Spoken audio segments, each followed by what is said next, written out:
இந்த எபிசோட ஆரம்பத்துல பாத்தீங்க அப்படின்னா நம்ம ஹீரோ அண்ட் ஹீரோயினி ரெண்டு பேருமே வந்து கூப்பிட்டு ஏதோ ஆக்சிஜன் ட்ரீட்மெண்ட் மாதிரி கொடுக்குறாங்க. ஏன் அப்படின்னா அவங்களால நடக்க முடியாது. ஸோ ஒரு பர்டிகுலரான ஒரு ரூம்ல வந்து அதாவது 0 லெவல் கிராவிட்டி இல்லாம அதே மாதிரி ரொம்ப ஈர்ப்புசை இல்லாம ரெண்டுக்கு நடுவுல இருக்கிற மாதிரி ஒரு இடத்துல வச்சு என்ன பண்றாங்க அப்படின்னா ஆக்சிஜன் கொடுக்குறாங்க. ஸோ அதன் மூலமா அவங்களுக்கு இன்னும் கொஞ்சம் ஹெல்த் இதாகும் அப்படிங்கறக்காக அந்த மாதிரி பண்ணிக்கிட்டு இருக்கும்போது பாத்தீங்க அப்படின்னா திடீர்னு அவங்க ரெண்டு பேரும் பேசிட்டு தான் இருக்காங்க. ஆக்சுவலி நம்ம ஹீரோ ஹீரோயினி பேசிக்கிட்டு இருக்காங்க. அந்த நேரத்துல திருதுப்புன்னு சொல்லிட்டு நம்மளுடைய காங் அங்க வராரு. அதுவும் பாருங்களேன், வரும்போது நல்லா தான் வராரு. பட் அது உள்ள வந்ததுக்கு அப்புறம் பாத்தீங்கன்னா அவரால் நிக்க முடியல. ஏன்னா ஆல்ரெடி வந்து அந்த ஸ்பேஸுக்கு போன எல்லாராலையுமே இன்னும் ஸ்டேபிளா நிக்க முடியாத ஒரு கண்டிஷன்ல இருக்காங்க. பட் அவருக்கு வந்து இருந்தாலுமே ஒரு கோவம் என்ன அப்படின்னா அவருடைய மனைவியை வந்து அழுக வச்சுட்டாங்க. என்னதான் அவங்க ரெண்டு பேரும் புரிஞ்சிருந்தாலும் அவர் இன்னும் அவருடைய ஒய்ஃபை லவ் பண்ணிட்டு தான் இருக்காரு. சோ அது மாதிரி தான் இங்க வந்து அழுக வச்சுட்டானே அப்படின்னு சொல்லிட்டு தான் கடுப்புல இங்க வராப்புல வந்தோடனே அடே உன்னையே அப்படின்னு அப்படியே ரைட்ல ஓ அப்படின்னு இது வேற இருடா உனக்கு எப்ப பார்த்தாலும் அவளை அழுக வைக்கிறதே வேலையா போச்சுல அப்படின்ட்டு டப்புன்னு அவர் பக்கமா போனவர் அந்த ஆக்சிஜன் டியூப் எல்லாம் எடுத்து விட்டுட்டு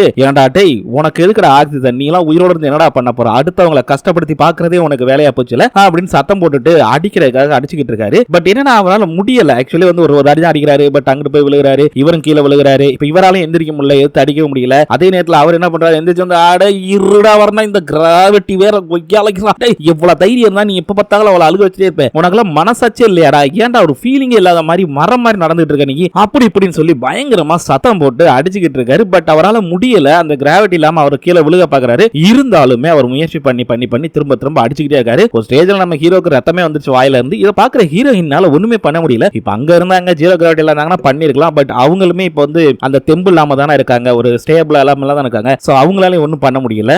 ரெண்டு பேருமே டயர்டாகி விழுந்துடுறாங்க. நம்ம காங்கால அடிக்கவே முடியல. அவர் அப்பயும் சொல்றாரு, இங்க பாரு திரும்ப திரும்ப அவளை அழுக வச்சுட்டு அவ ஃபீலிங்கோட விளாண்டுகிட்டே இருந்த அப்படின்னா சத்தியமா சொல்றேன் உன்னை நான் கொலை கட்டுறது கூட தயங்க மாட்டேன் அப்படின்றப்ப கரெக்டா அங்கிட்ட வந்து நம்ம ஹீரோட ஃப்ரெண்டு அது போக வந்து அந்த டாக்டர்ல வந்துடுறாங்க. ஐயோ என்னது இது ரெண்டு பேரும் இப்படி மல்லு கட்டிட்டு இருக்காங்க அப்படின்னு சொல்லிட்டு எல்லாம் வந்து தூக்குறாங்க. என்னன்னா இப்ப இவரால் முடியல, இருந்தாலும் வந்து இந்த மாதிரி சேட்டை எல்லாம் பண்றாருல பார்த்துட்டு அவங்களுக்கு ஒரு பக்கம் சிரிப்பாரு. அப்ப வந்து நம்ம ஹீரோயின் அப்படியே ஒரு மாதிரியா பார்த்துட்டு இருக்காங்க. ஆனா தலைவன் வந்து அப்பயும் விடுற மாதிரி இல்ல, இவங்க பிடிச்சி இழுத்து தூக்கிட்டு போறாங்க. நம்ம ஹீரோட ஃப்ரெண்டு தான் தூக்கிட்டு போய் வீல் சேர்ல உட்கார வைக்கிறாரு. வீல் சேர்ல வந்து தாங்க இவ்வளவு சேட்டை பண்ணிட்டு இருக்கேன். அவர் அப்படியே பாக்குறாரு. அதே நேரத்தில் அவர் அங்கிட்டு கூட்டிட்டு போகமே இங்கிட்டு டாக்டர் பாக்குறாங்க. ஐயோ என்னப்பா இது இவ்வளவு ரத்தம் வந்திருக்கு, சரி இந்த உட்கார வச்சு இப்ப கூட பாருங்க நம்ம ஹீரோனியை கேக்குறாங்க, ஆமா நீங்க ஹெல்ப் பண்ணிருக்கலாம்ல, ஏன் வந்து சவுண்ட் கொடுக்கல அப்படின்றப்ப இல்ல அவனே வந்து அடியே வாங்கிட்டு தான் வேணும்னே, அதனால தான் இந்த சவுண்ட் கொடுக்கல அப்படின்றாங்க. அது சரி, ரெண்டு பேருமே பெரிய பைத்தியக்காரங்களா இருப்பீங்க போல இருக்கு. என்னடே என்னமோ வந்து பொண்டாட்டி புருஷன் சண்டை போடுற மாதிரி இப்படி சண்டை போடுறீங்களே எலி மூலியமா, நீங்களே எப்ப ஸ்பேஸ்ல ஒன்னா இருந்தீங்க, அப்பா சாமி முடியடா இரு நான் அவனை சரியா கவனிச்சிக்கிறேன் அப்படின்னு சொல்லிட்டு இவர் எடுத்து உட்கார வச்சுட்டு அவங்க போறாங்க. டாக்டர் போனதுக்கு அப்புறம் நம்ம ஹீரோவும் சரி ஹீரோயினும் சரி அப்படியே ரெண்டு பேரும் பார்த்துட்டே இருந்தவங்க நம்ம ஹீரோவும் சிரிக்க ஆரம்பிச்சிடறாரு. சோ ரெண்டு பேருமே மாறி மாறி சிரிச்சுக்கிறாங்க. இங்க நம்ம சீஃபை காட்டுறாங்க. ஆக்சுவலி சீஃப் வந்து அங்க இருக்கக்கூடிய அவங்களுக்கு மேல இருக்கக்கூடிய அதிகாரிட்ட பேசிட்டு இருக்காங்க. அவரும் பேசிக்கிட்டு இருக்கும்போது சொல்றாரு, ஆக்சுவலி கொரியன் ஆஸ்ட்ரோநாட் எல்லாம் வந்து பயங்கரமான ஆளுங்க அப்படின்றத ப்ரூவ் பண்ணிட்டீங்க. உண்மையிலே வந்துட்டு அது மட்டும் இல்ல ஐஎல்எஸ்ல இருந்து ஒரு விஷயத்தை வந்து கன்ஃபர்மேஷன் பண்ணிருக்காங்க. என்ன அப்படின்னா இதை இன்வெஸ்டிகேஷன் பண்ண வேணாம் அப்படின்னு சொல்லிட்டாங்க. ஏன்னா ஸ்டேஜ் மோடுகளுக்கு அவன் எதுக்காக போனா அப்படிங்கிற மட்டும் தெரிஞ்சா போதும் அப்படின்ற மாதிரி சொல்லியிருக்காங்க. அப்படின்னு அவன் எதுக்காக போனான்னு உனக்கு தெரியுமா அப்படின்னு இல்ல எனக்கு தெரியல, பட் ஏதோ ஒரு முக்கியமான பேக்கேஜ் எடுக்கிறதுக்காக தான் அங்க போயிருந்திருக்கான். பட் அதுல தான் அந்த டூரிஸ்ட் கைஸ் சிக்கிக்கிட்டான் அப்படின்றாங்க. சரி ஓகே, இப்போ அது என்னங்கிறத கண்டுபிடிங்க. அது மட்டும் இல்லாம முதல்ல வந்துட்டு அடுத்த ப்ரோக்ராம் என்ன பிளான் என்ன அப்படிங்கறத நான் உங்களுக்கு தெளிவா அப்டேட் பண்றேன். கூடிய சீக்கிரம் எல்லாரும் ஸ்பேஸ்க்கு போற மாதிரி தான் இருக்கும். அது மட்டும் இல்லாம அங்க இருக்கக்கூடிய அந்த ஸ்பேஸ் ஸ்டேஷனை சரி பண்றதுக்கான எல்லா வேலையும் பார்க்கலாம் அப்படின்னு சொல்லிடுறாங்க. சோ அடுத்த ப்ராஜெக்டா இங்க இருந்து போய் ஸ்பேஸ்ல போய் அந்த ஸ்பேஸ் ஸ்டேஷனை சரி பண்ணி திரும்ப அதை வந்து கொண்டு வர போறாங்க அப்படின்ற மாதிரி சொல்லி பேசிக்கிட்டு இருக்காங்க. சோ இவரும் வந்துட்டு ஓகே உனக்கு என்ன வேணாலும் பண்ணு, ஆனா உனக்கு சப்போர்ட்டா நான் நிக்கிறேமா அப்படின்னு சொன்னோடனே தேங்க்யூ அப்படின்னு சொல்லிடுறாங்க. அப்படியே இங்க காட்டுறாங்க ஸ்பேஸ் ஸ்டேஷனை. ஆக்சுவலி ஸ்பேஸ் ஸ்டேஷன்ல பாத்தீங்கன்னா ஆல்ரெடி வந்துட்டு அங்க ஆக்சிஜன் இல்ல, எதுவுமே இல்ல, ஒரு ஹீட் எதுவுமே இல்ல. சோ டெம்பரேச்சர் எல்லாமே அப்படியே கொஞ்சம் கொஞ்சமா கூலிங் ஆகி எல்லா இடமே ஃப்ரீஸ் ஆக ஆரம்பிச்சிருக்கு. சோ அப்படியே அங்க இருக்கிற பேக்கேஜஸ் நிறைய பொருட்கள் அப்படியே மிதந்துட்டே இருக்கு. இவங்களோட போட்டோஸ் எல்லாம் காட்டுறாங்க. அப்படியே ஒரு ஓரமா சைடுல காட்டுறாங்க. பார்க்கும்போது தான் தெரியுது ஆக்சுவலி நம்ம ஹீரோட மொபைல் இப்போ வரைக்கும் ஆன்ல இருந்திருக்குது. சோ அவர் டைப் பண்ண மெசேஜ் வேற அப்படியே இருந்திருக்கு. டக்குன்னு அப்படியே ஒரு மாதிரி ஆஃப் ஆகுது. சோ இதனால என்ன பிரச்சனை வரப்போகுதுங்கிறதே நமக்கு தெரியல. இங்க அப்படியே நம்ம ஹீரோயினியை காட்டுறாங்க. ஆக்சுவலி நம்ம ஹீரோயினி பாத்தீங்க அப்படின்னா அங்க வந்துக்கும்போது சாப்பாடு கொண்டு வராங்க. அவங்களும் அங்க எந்திரிச்சு பாக்குறாங்க. பார்த்துட்டாமா என்னது கீழே எல்லாம் ஏன் டேபிள்ஸா இருக்குது அப்படின்னு ஆட்கள் நிறைய வராங்க அப்படின்னு. அதுவா மேடம், அது வந்து ஒண்ணு இல்ல கன்வென்ஷன் ஸ்டோர் ஒன்னு இருக்காங்க அப்படின்னா அப்படியா அப்படின்றாங்க. அப்படியே இங்க பாத்தீங்கன்னா எல்லாருக்கும் வந்து ட்ரைனிங் எல்லாம் கொடுத்துக்கிட்டு இருக்காங்க. கொஞ்சம் கொஞ்சமா எல்லாத்தையும் தேத்தி கொண்டு வந்துட்டு இருக்காங்க. அந்த நேரத்துல கோட் ப்ளூ மிஸ்டர் டாக்டர் மினாக்கு வந்து கார்டியாக் காஸ்ட் வந்துருச்சு உடனே வாங்க அப்படின்னு சொல்லிட்டு டாக்டர் லீங் அப்படிங்கிறவங்கள கூப்பிடுறாங்க. சோ இவங்க எல்லாரும் பாக்குறாங்க. ஆக்சுவலி எல்லாருக்குமே அந்த இது வந்து சவுண்ட் கேக்குது. சோ எல்லாருமே ஒரு மாதிரியா பாக்குறாங்க. என்னடான்னு பார்த்தா ஆக்சுவலி அங்க போனாதான் தெரியுது நம்ம மீனா இருக்காங்கல்ல அவங்களுக்கு திடீர்னு மூச்சு விட முடியாம அவங்களோட ஹார்ட் ஃபங்க்ஷன் எல்லாமே கொஞ்சம் கொஞ்சமா மாறிக்கிட்டு இருக்கு. ரொம்ப வந்து மூச்சு திணறல் இருக்காங்க. பக்கத்துல அவங்க சிஸ்டர் இருக்காங்க. அவங்களால முடியல, எதுவுமே பண்ண முடியல. எல்லாரும் வந்தோடனே டக்கு ட்ரீட்மெண்ட் பண்ணுங்க அப்படின்னு சொல்லி எல்லாம் ட்ரீட்மெண்ட் பண்றாங்க. சோ அப்பதான் காட்டுறாங்க அவங்களுடைய கையில அந்த சாக்ஸ பிடிச்ச வாக்குல இருக்காங்க. ஆனா இந்த கேப்ல என்ன நடந்திருக்கும்னா ஆக்சுவலி நம்ம மீனா இருக்காங்கல்ல அவங்களோட சிஸ்டர்ட்ட வந்து அந்த லாட்டரி டிக்கெட்டை வந்து கொடுத்திருப்பாங்க. அவங்களும் அதை வாங்கி அப்படியே அகலப்பலக்கான மாதிரி வச்சுக்கிறாங்க. சோ ஒருவேளை இது நடிப்பா உண்மையானு தெரியல. ஒரு பக்கம் அவங்க அக்காவுக்கு பயங்கர சந்தோஷமா இருக்குது. ஆனா அதை வெளியே காட்டிக்க முடியல. அதே நேரத்துல இங்க நைட்டு காட்டுறாங்க. ஆக்சுவலி பாத்தீங்க அப்படின்னா நம்ம ஆளுங்க எல்லாம் ஸ்டேஷன்ல இருந்து கிளம்புறாங்க. ரெண்டு பேரும் கிளம்பிட்டு நேரா இங்க தான் ஹாஸ்பிடல் வர்றாங்க. அப்படி வரும்போது பாத்தீங்க அப்படின்னா அங்க நம்ம குரூப்ஸ் எல்லாருமே உட்கார்ந்து அதாவது மீனா அதுக்கப்புறம் லீ அதுக்கப்புறம் நம்ம சாண்டியானோ எல்லாரும் உட்கார்ந்து பேசிக்கிட்டு இருக்காங்க. என்னன்னா அந்த லாட்டரி டிக்கெட்டை காட்டிட்டு சோ அவங்க அக்காவும் கூட தான் இருக்காங்க. அந்த நேரத்துல இவங்க ரெண்டு பேரும் உள்ள வரவும் டக்குன்னு அந்த லாட்டரி டிக்கெட்டை உள்ள தூக்கி மறைச்சு வச்சிடறாங்க. என்ன விஷயம் அப்படின்னு ஒண்ணு இல்ல சும்மா உங்களை பார்க்கலாம் வந்தோம். அது மட்டும் இல்லாம இன்னைக்கு பார்க்கோட பர்த்டே வேற வருது. சோ அதனால கொஞ்சம் ஒரு சர்ப்ரைஸ் பண்ணலாம் தான் வந்திருக்கோம். என்ன பண்ணலாமா எல்லாரும் சேர்ந்து பண்ணலாமா? எங்க மிஸ்டர் காங் எங்க காணோம்? அதுக்கப்புறம் இந்த டூரிஸ்ட் எல்லாம் எங்க ஈவா எல்லாரும் எங்க இருக்காங்க அப்படின்னு எல்லாம் அவங்க ரூம்ல இருக்காங்க அப்படின்னு சரி ஓகே எல்லாரையும் கூட்டு வாங்க நம்ம போய் கண்டிப்பா சர்ப்ரைஸ் பண்ணலாம் அப்படின்னு சொல்லிட்டு கேக் வாங்கிட்டு நேரா எல்லாம் சர்ப்ரைஸ் பண்றதுக்காக அங்க போறாங்க. சோ ஆக்சுவலி வந்துட்டு ஈவாவோட ரூம்ல தான் நம்மளுடைய பார்க் பேசிக்கிட்டு இருக்காரு. அந்த நேரத்துல இவங்க அப்படியே உள்ள போறாங்க. போன உடனே ஆடா என்னடா இது அப்படின்னு சொல்லி எல்லாம் பாத்துக்கிட்டு இருக்காங்க. சோ எல்லாமே ஹாப்பி பர்த்டே டு யூ அப்படின்னு பாட்டு பாடிக்கிட்டே அழகா வந்து கேண்டில் ஊதுங்க அப்படின்னு சொல்லி ஊத விடுறாங்க. சரின்னு சொல்லிட்டு இவர் ஆஃப் பண்ணிட்டு ரொம்ப நன்றிப்பா நான் உண்மையிலேயே சர்ப்ரைஸ் ஆயிட்டேன் அப்படின்னு சொல்லிட்டு இருக்காரு. பட் அந்த நேரத்துல நம்ம கண்ணாடிக்காரர் என்ன பண்றாருன்னா டக்குன்னு ஒரு பென் டிரைவை மாட்டி இந்த வீடியோவை பாருங்க இது உங்களுக்காக தான் ஈவா அப்படின்னு சொல்லிட்டு காட்டுறாங்க. என்னன்னா நம்ம ஆள் பார்க் வந்து என்ன பண்ணிருப்பாருன்னா நம்ம ஈவாவை காப்பாத்துறதுல ரொம்ப இன்ட்ரெஸ்டா இருந்திருப்பாரு. சோ அதுக்கு என்னென்னலாம் பண்ணாரு அப்படின்ற மாதிரி அந்த வீடியோவை போட்டு காட்டுறாங்க. சோ இவன் வந்து சொல்றாரு டே வேணாண்டா இதெல்லாம் ஆஃப் பண்ணுங்கடா எதுக்குடா அப்படின்னு சொல்லிட்டு. பட் அவங்க யாரும் கேட்கற மாதிரி இல்ல. இவங்களும் ஈவாவை வெயிட் பண்ணு என்னதான் பண்ணிருக்கன்னு பார்க்கலாமே அப்படின்னு சொல்லி பாத்துக்கிட்டு இருக்காங்க. சோ அப்பதான் வந்து இவர் அந்த இதெல்லாம் பொம்மை எல்லாம் எடுத்து போட்டுட்டு சேர் எல்லாம் ரிமூவ் பண்ணிட்டு ஒரு சேர்ல உட்கார்ந்து இருந்திருப்பாரு. அப்ப வந்துட்டு ஈவா நான் ரொம்ப ரொம்ப பயமா இருக்கு எனக்கு உண்மையிலேயே நான் மிகப்பெரிய முட்டாள் தெரியுமா உன்னோட நம்பிக்கையை நான் கெடுத்துட்டேன் அதனாலதான் எனக்கு இப்ப என்ன பண்றது தெரியல அது மட்டும் இல்லாம என்னால உன்னை தனியா அங்க சாக விட முடியாது என்ன ஆனாலும் சரிதான் நான் உன்னை காப்பாத்துறதுக்காக வருவேன் கொஞ்ச நேரம் மட்டும் பொறுத்துக்கோ அப்படின்னு அழுதுகிட்டே புலம்பி இருந்திருப்பாரு. சோ அது எல்லாத்தையுமே பாக்குறாங்க இன்க்ளூடிங் ஹீரோ முதற்கொண்டு எல்லாருமே பாக்குறாங்க. அதுலயும் நம்ம ஹீரோயின்ல பார்த்தோன்னே அப்படியே ஒரு மாதிரி அழுக ஆரம்பிச்சிடறாங்க. லைட்டா ஃபீல் பண்ணிடுறாங்க. பார்க்கலாம் பாத்தீங்கன்னா ஐயோ அப்படின்னு சொல்லி மூஞ்ச முடிக்கிறான். டே போதுண்டா ரிமோட்டை குடுறா முதல்ல ஆஃப் பண்றா அப்படின்றப்ப அட இரியா இதுக்கப்புறம் தான் ஹைலைட்டே இருக்கு அப்படின்றாங்க. என்னடான்னு பார்த்தா ஆக்சுவலி அவர் கிளம்பும் போது வந்து இன்னும் ஃபாஸ்டா போகணும் இன்னும் ஃபாஸ்டா த்ரெட்ஸை கூட்டுங்கன்னு கத்திருப்பாரு. சோ அது எல்லாத்தையுமே போட்டு காட்டுறாங்க. அப்படியே ஒரு மாதிரியா ஹீரோவும் பாக்குறாரு ஹீரோயினையும் ஒருத்தர் அப்படியே பாத்துக்கிறாங்க. என்ன அப்படின்னா இப்ப பார்க் வந்து உண்மையிலே மனம் திருந்தி நம்ம ஹீரோயினையே காப்பாத்த போயிருக்காரு அப்படிங்கிற விஷயத்தை அவங்க பாத்துக்கிறாங்க. ஆனா நம்ம ஹீரோயினையும் சரி நம்ம ஹீரோவும் சரி ரெண்டு பேரும் ஒருத்தர் மனசார விரும்புறாங்க.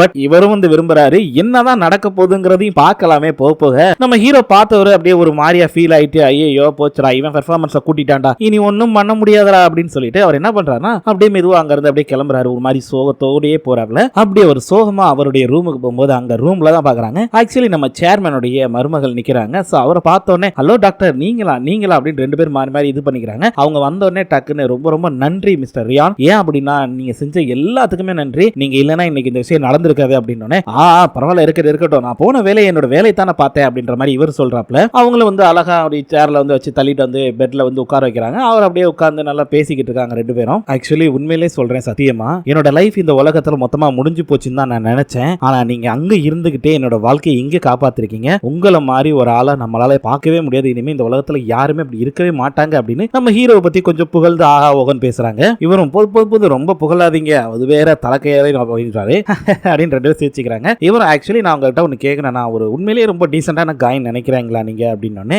ஏன் இப்படி கேட்குறீங்க அப்படின்னு ஒன்றும் இல்லை ஆக்சுவலி வந்துட்டு நான் அழகா இருக்கேன் ரொம்ப ஜெல்லஸ் படுறேன் அது மட்டும் இல்லை பொசசிவ்னஸ் இந்த மாதிரி நிறைய விஷயங்கள் என்கிட்ட கோபம் இப்போ எல்லாமே வருது. அதான் ஒரு வேளை பேசுறது கூட சில நேரத்தில் ரொம்ப டர்ட்டியா பேசுவேன் அதனாலதான் ஒரு டவுட்ல தான் கேட்கிறேன் அப்படின்னு அவங்க அப்படி பாக்குறாங்க. அப்படிலாம் கிடையாது இந்த உலகத்திலே ரொம்ப நல்ல பையன் இருக்கா அப்படின்னா அது நீங்களா தான் இருப்பீங்க. ஏன்னா உங்களுடைய ஒவ்வொரு செயலும் மற்றவங்களுக்கு வேணா புரியாம இருக்கலாம் ஆனா நீங்க எடுக்கிற எல்லா முடிவுகளும் மற்றவங்களுக்கு நல்லதா இருக்கணும் நமக்கு மட்டும் இல்ல நம்மளை சுத்தி இருக்கிறவங்களும் நல்லா இருக்கணும்னு நினைக்கிற ஒரு நல்ல அழகான உள்ளம் நீங்க அப்படின்ற மாதிரி பாராட்டுறாங்க. இவரும் அப்பாடா அப்படின்னு சொல்லிட்டு ஒரு மாதிரி அதை ரிலாக்ஸ் ஆகுறாரு. அப்படியே இங்க பாத்தீங்கன்னா நம்ம ஹீரோயினி வந்து ஆக்சுவலி நம்ம ஹீரோ டெய்லி சாப்பாட்டுல உங்களுக்கு டேப்லெட் கொடுக்கும்போது அந்த டேப்லெட்ல வந்து சின்னதா வரைஞ்சி அது இதுன்னு எழுதி கொடுப்பாரு ஒரு காம்ப்ளிமெண்ட் மாதிரி. சோ அது எல்லாத்தையும் அப்படியே பார்த்துக்கிட்டு ரசிச்சுக்கிட்டு இருக்காங்க. அதுல எழுதி இருப்பாரு அப்புறம் இன்னைக்கு போன மூவி எப்படி இருந்துச்சு அப்படின்ற மாதிரி கேட்டிருப்பாரு. சோ அதை அப்படியே யோசிச்சு பாக்குறாங்க ஒரு விஷயத்த. இப்ப என்ன அப்படின்னா இவங்க ரெண்டு பேருமே அங்க இருந்தப்ப பேசினப்ப நான் வந்து இந்த பூமிக்கு வந்ததுக்கு அப்புறம் நம்ம ரெண்டு பேரும் இப்படி ஒரு வாழ்க்கை வாழலாம் சந்தோஷமா இருக்கலாம் அப்படி இப்படின்னு பேசியிருப்பாங்க. சோ அது எல்லாத்தையும் வச்சுதான் இப்ப நம்ம ஹீரோயின் எப்படி நினைச்சு பாக்குறாங்க. ரெண்டு பேரும் படத்துக்கு போறது அங்க போய் வந்துட்டு உட்கார்ந்து இருக்கப்ப இவங்க சீட் புக் பண்றப்ப கொஞ்சம் மாத்தி புக் பண்ண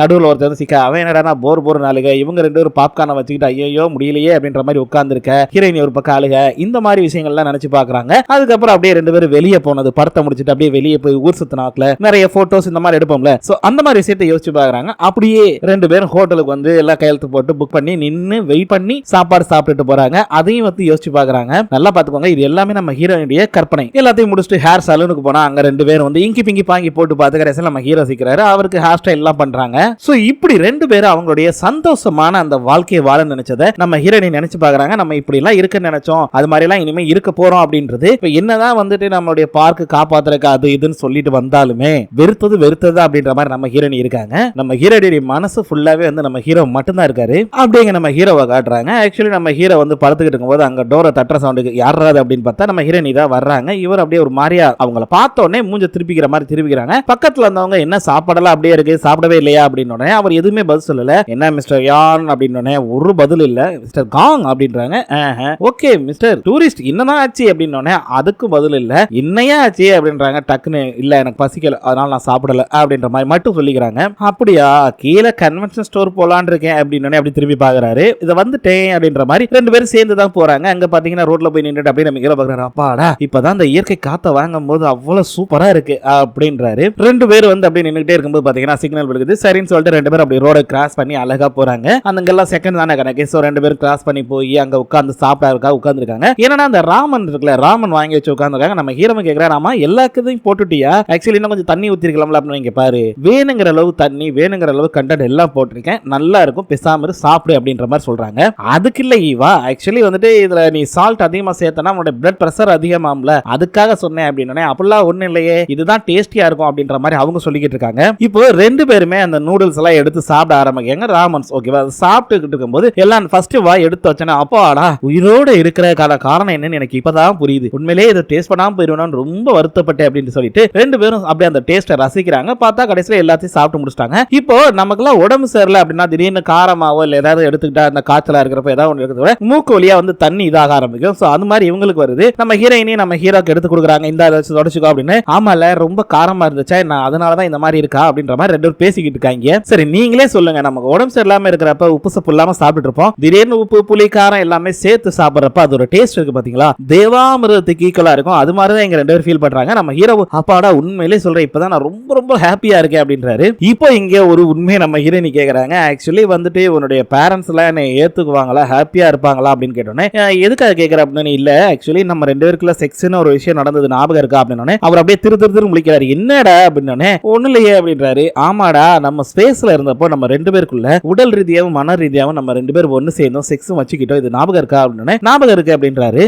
ஆக்சுவலி வந்துட்டு ஸ்பேஸ்ல நடந்தது ஒரு கெட்ட கனவா நினைச்சு மறந்துரு. ஏன் அப்படி சொல்றேன் அப்படின்னா உண்மையிலே வந்துட்டு அந்த ஸ்பேஸ்ல அதுவும் நம்ம இருந்த சிச்சுவேஷன் அதுவும் ஃப்ரீசிலேஷன் ரெண்டு பேரும் கூலிங் தாங்க முடியாம இருந்தப்ப ஒருத்தருக்கு ஒருத்தர் உதவி பண்ண மாதிரி இருந்தது. ஆனா அந்த நேரத்துல என்னுடைய மைண்ட் கண்ட்ரோல்ல இல்லாம தான் நான் உங்களை செக்ஸ் வச்சுக்கிட்டேன், மத்தபடி பிடிச்சியோ இல்ல அதையோ இதெல்லாம் கிடையாது, எந்த காரணமும் கிடையாது. சோ ஏதோ ஒரு வகையில நான் செக்ஸ் வச்சுக்கிட்டேன் உண்மைதான். ஆனா அது அப்படியே ஒரு கெட்ட கனவா நினைச்சு மறந்துரு, நானும் மறந்துடுறேன். உன்னைய பொறுத்த வரைக்கும் இனிமே நான் யாரோ நீ யாரோ ரெண்டு பேரும் இப்படி இருக்கிறதா நல்லது. ஏன் அப்படின்னா ரெண்டு பேரை நம்பி இங்க பல ஜீவன்கள் இருக்காங்க. சோ அதுக்காக நம்ம ரெண்டு பேரும் இப்படி இருக்கிறதா நல்லது அப்படின்னு. எதை மறக்க சொல்ற, எப்படி மறக்க சொல்ற, நீ யாருங்கிறத என்னை மறக்க சொல்றியா அப்படின்னு. ஆமா நான் யாருங்கிறத நீ மறந்துரு, நீ யாருங்கிறத நான் மறந்துடுறேன், அதுதான் நம்ம ரெண்டு பேருக்குமே நல்லது அப்படின்றாங்க. இங்க பாரு ஆக்சுவலி என்னோட லைஃப் அங்க ரிஸ்க்ல இருந்தது, நான் இல்லைன்னு சொல்ல, ஆனா பார்க் வந்து என்னை காப்பாத்துறதுக்காக அங்க வரைக்கும் வந்தான், அதுதான் உண்மை. ரியாலிட்டி என்னன்னா அவன் தான் உண்மையிலே என்னை லவ் பண்ணிட்டு இருக்கான், நான் அவனை உண்மையாவே லவ் பண்ணேன். சோ நம்ம ரெண்டு பேருக்குள்ள நடந்தது ஜஸ்ட் ஒரு 10 டேஸ்க்குள்ள நடந்தது தான். இது ஒரு வெறும் இன்ஃபாக்சுவேஷன் தான். எனக்கு அவன் மேல உள்ள கோபத்தினால தான் உன் மேல வந்து திரும்பிச்சே தவிர மத்தபடி எந்த ஒரு இதுவும் கிடையாது. எனக்கு உன் மேல லவ்ங்கிறது பெருசா வரவே இல்லை. சோ நீ அதை லவ்னு கன்வே பண்ணிக்காத, அது பண்ணாம இருக்கிறது ரொம்ப ரொம்ப நல்லது அப்படின்றாங்க. அது மட்டும் கிடையாது, நம்ம யாருடைய மனசையும் கஷ்டப்படுத்தாம இருக்கிறதா நமக்கு நல்லது. அது மட்டும் இல்லாம உன்னையவே இங்க நம்பி ஒரு ஜீவன் காத்துக்கிட்டு இருக்குது. உன்னுடைய உண்மையான காதல் என்னங்கிறது உனக்கு நல்லாவே தெரியும். சோ உன்னுடைய காதல் அங்க இருக்குது, அதை தேடி போ, என்னைய மறந்துரு அப்படின்றாங்க. சோ நம்ம ஹீரோ பாக்குறாரு, ஓ நீ சொல்ல வர்றது என்னன்னா ஆக்சுவலி நடந்த எல்லாத்தையும் மறந்துடணும்ன்ற, அதாவது நீ உனக்குள்ள இருக்கக்கூடிய காதல் உனக்குள்ள இருக்கக்கூடிய ஃபீலிங் எல்லாத்தையுமே அப்படியே போட்டு புதைச்சிடணும், புதைச்சிட்டு நீ பாட்டுக்கு உன் இஷ்டத்துக்கு என்ன தோணுதோ அதை மட்டும் செய்யணும்னு நினைக்கிறியா? ஏன் இப்படி வந்து உனக்குள்ள இருக்கிற ஃபீலிங் உனக்குள்ள இருக்கக்கூடிய அந்த இது எல்லாத்தையுமே மறைச்சிட்டு என்னதான் பண்ண போற, உன்னோட பிளான் என்ன அப்படின்னு கேட்டுட்டு இருக்காரு. இப்ப என்ன என்னோட பிளான் என்னன்னு தெரியணுமா? ஒண்ணு இல்ல, இது எல்லாத்தையும் இப்படியே ஊத்தி மூடிட்டு நம்ம ரெண்டு பேரும் அவங்க லைஃபை பார்க்கணுங்கிறதா என்னுடைய பிளான், வேற எந்த பிளானும் கிடையாது. சோ நீ உன்னுடைய பாதையை தேர்ந்தெடுத்து நீ பாட்டு போயிட்டே இரு, நான் என்னுடைய பாதையை பார்த்துட்டே போயிட்டே இருக்கேன். எனக்கு பாய் ஃப்ரெண்ட் இருக்கா, உனக்கு கேர்ள் ஃப்ரெண்ட் இருக்கா, அதை மட்டும் ஃபோக்கஸ் பண்ண, தானே, நம்ம 2 பேரும் தேவையில்லாம அதுன்னு போட்டு குழப்பிக்க வேண்டாம் அப்படின்னு சொல்லிடுறாங்க. சோ இத கேட்ட உடனே நம்ம ஹீரோக்கு என்ன சொல்றதுனே தெரியல. ஏன்னா ஆக்சுவலி நம்ம ஹீரோக்கு ஹீரோயினிய அவ்வளவு பிடிக்கும், நம்ம ஹீரோயினிக்கு ஹீரோவை பிடிக்கும். பட் ஹீரோயின் இப்படி சொல்லுவாங்கன்னு யாருமே எதிர்பார்க்கல. சோ 2 பேருமே இந்த இடத்துல பிரியறாங்க அப்படின்ற மாதிரி காட்டுறாங்க. சிம்பிளா சொல்லனா நம்ம ஹீரோயினி பிரேக்கப் பண்றாங்க. 10 டேஸ்ல வந்து லவ் வந்துச்சு. அந்த 10 நாள் காதல் அப்படியே பிரேக்கப் பண்ணிட்டு நான் என் பழைய பாய் ஃப்ரெண்டோட பேக்கப் ஆயிக்கிறேன் அப்படின்னு சொல்லிட்டு அவங்க அப்படியே கிளம்புறாங்க. சோ 2 பேருமே இப்படியே இது பண்ணிடுறோனே நம்ம ஹீரோ ஒரு மாதிரி ஃபீலிங்கோட பாத்துக்கிட்டு இருக்காரு. சோ இதோட இந்த எபிசோடை முடிச்சறாங்க. ஆக்சுவலி அடுத்து என்னதான் நடக்க போகுது, இவங்க 2 பேரும் ஒன்னு சேர்வாங்களா மாட்டாங்களா, எப்படிதான் இவங்க 2 பேரும் வந்து தன்னுடைய காதலை வெளிப்படுத்த போறாங்க அப்படிங்கறத அடுத்தடுத்து வரக்கூடிய எபிசோட்ல பார்த்து தெரிஞ்சுக்கோங்க. ஓகே, மீண்டும் நாளை சந்திக்கலாம். நன்றி.